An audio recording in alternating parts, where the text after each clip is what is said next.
اور جب تم لوگوں نے ایک آدمی کا خون کر دیا پھر ایک دوسرے پر اس کو ڈالنے لگے، اور اللہ تعالیٰ کو اس عمل کا ظاہر کرنا منظور تھا جس کو تم مخفی رکھنا چاہتے تھے،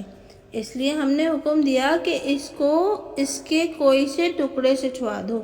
اسی طرح حق تعالیٰ مردوں کو زندہ کر دیں گے، اور اللہ تعالیٰ اپنے نظائر تم کو دکھلاتے ہیں اس توقع پر کہ تم عقل سے کام لیا کرو۔ ایسے واقعات کے بعد تمہارے دل پھر بھی سخت ہی رہے تو ان کی مثال پتھر کی سی ہے، یا سختی میں ان سے زیادہ، اور بعض پتھر تو ایسے ہیں جن سے نہریں پھوٹ کر چلتی ہیں، اور انہی پتھروں میں بعض ایسے ہیں کہ جو شق ہو جاتے ہیں پھر ان سے پانی نکل آتا ہے، اور انہی پتھروں میں بعض ایسے ہیں جو خدا تعالیٰ کے خوف سے اوپر سے نیچے لڑک آتے ہیں۔ اور حق تعالیٰ تمہارے اعمال سے بے خبر نہیں ہے؟ کیا اب بھی تم توقع رکھتے ہو کہ تمہارے کہنے سے ایمان لے آئیں گے؟ حالانکہ ان میں کچھ لوگ ایسے گزرے ہیں کہ اللہ تعالیٰ کا کلام سنتے تھے اور پھر اس کا کچھ کر ڈالتے تھے،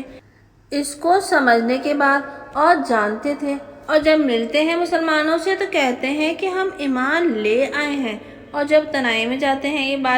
دوسرے یہودیوں کے پاس، وہ ان سے کہتے ہیں کہ تم کیا مسلمانوں کو وہ باتیں بتلا دیتے ہو جو اللہ تعالیٰ نے تم پر منکشف کر دی ہیں؟ یہ نتیجہ یہ ہوگا کہ وہ لوگ تم کو حجت میں مغلوب کر دیں گے۔ یہ مضمون اللہ کے پاس ہے، کیا تم نہیں سمجھتے؟ کیا ان کو اس کا علم نہیں ہے کہ اللہ تعالیٰ کو سب خبر ہے، ان کی چیزوں کی بھی جن کو وہ مخفی رکھتے ہیں اور ان کی بھی جن کا وہ اظہار کر دیتے ہیں،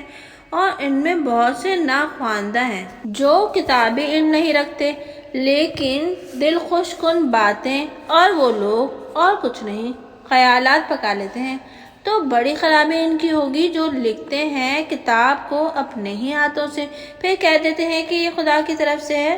غرض یہ ہوتی ہے کہ اس کے ذریعے سے کچھ نہ قدر خلیل وصول کر لیں، تو بڑی خرابی آئے گی ان کو اس کی بدولت جس کو ان کے ہاتھوں نے لکھا تھا، اور بڑی خرابی ہوگی ان کو اس کی بدولت جس کو وہ وصول کر لیا کرتے تھے۔